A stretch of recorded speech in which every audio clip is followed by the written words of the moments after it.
Hello, this is Tony Heller from RealClimateScience.com. Virginia Governor Northam is very worried about global warming. He signed an agreement a few weeks ago with some other states.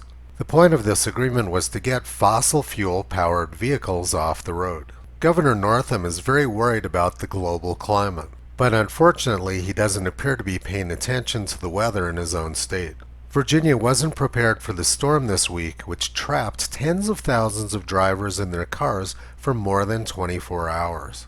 This included Virginia Senator Kaine, who was stuck in his vehicle on Interstate 95 for 27 hours. The only way these drivers could keep warm and keep from freezing to death was by keeping their engines running and the heat on. Fortunately, the vast majority of them were driving fossil fuel-powered cars, so they were able to stay warm for a long period of time. Electric vehicle batteries do very poorly in cold weather. They discharge very quickly in cold weather. Had drivers been forced to depend on them for more than 24 hours, it's pretty likely a lot of them would have frozen to death. Governor Northam's negligence put the people of Virginia at great risk. But he says he's worried about the global climate, and he signed a bill to make Virginia 100% carbon-free by 2045. Let's look now at how Virginia would be doing today if they were dependent on wind and solar power. There's almost no wind today in the Washington, D.C. area, so the wind turbines would be pretty useless. And the solar panels are covered with deep snow, so they wouldn't be much use either. If the state of Virginia goes through with their agenda to shut down fossil fuels, they're going to find themselves in a lot of trouble on days like today. Now let's take a look at what Virginia Democrats say they're trying to solve. They say they want to slow sea level rise. But sea level in Virginia has been rising at the same rate for about 100 years. Very little of this apparent sea level rise is actually due to the seas rising, and most of it is due to the ground sinking. There's no indication that human activities have changed the slope of this graph. It's been pretty constant. And the idea that driving electric cars could slow down the rate of sea level rise in Virginia is pretty far into the realm of the ludicrous. The National Oceanic and Atmospheric Administration published 6 different scenarios for sea level rise, from the low scenario up to the extreme scenario. Sea level in Virginia is staying below the low scenario. Again, there's no indication that humans have had any impact on sea level rise in Virginia. Another commonly articulated climate change fear is about heat waves. According to the National Climate Assessment, heat waves in the United States have declined sharply over the last 90 years. The length of heat waves has shortened, and the intensity of heat waves has declined as well.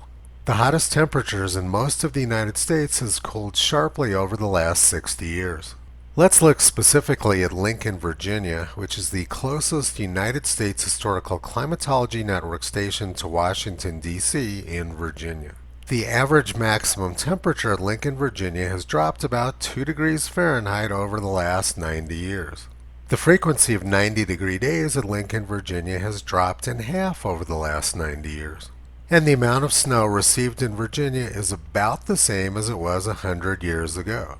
There was a spike in Virginia snowfall during the 1960s, but after that it returned to normal. Now let's take a look at drought.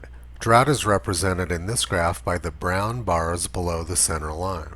Droughts have become less common in Virginia over the last century, and Virginia has gotten steadily wetter. But things haven't always been this good in Virginia. The Jamestown colonists were nearly wiped out by drought during the 17th century. The years 1606 to 1612 were the driest 7-year episode in Virginia for 770 years. These extraordinary droughts can now be implicated in the fate of the lost colony and in the appalling death rate during the early occupations at Jamestown, the first permanent English settlement in America.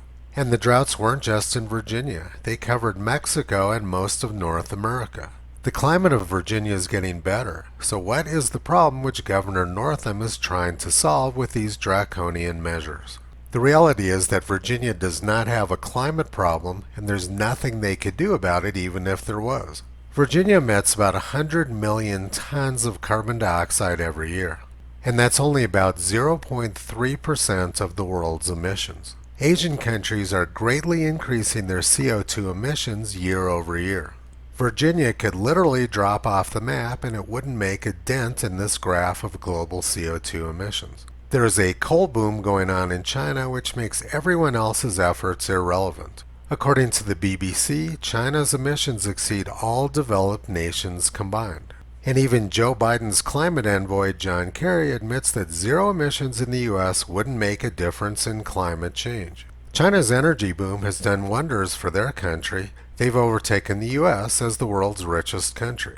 China is ramping up their energy production even as the United States shuts ours down, and the economic effect is very obvious. Over the past 30 years, there have been dozens of climate agreements made. None of them have had any impact on the growth of CO2 in the atmosphere, and the lockdowns of the last 2 years have had no impact either. These climate agreements are nothing more than virtue signaling. Now let's look at the environmental impact of what they call green energy. Wind farms are an environmental disaster, as renewable energy fans in Australia are belatedly finding out. These wind farms are making a complete mess of what was previously pristine wilderness.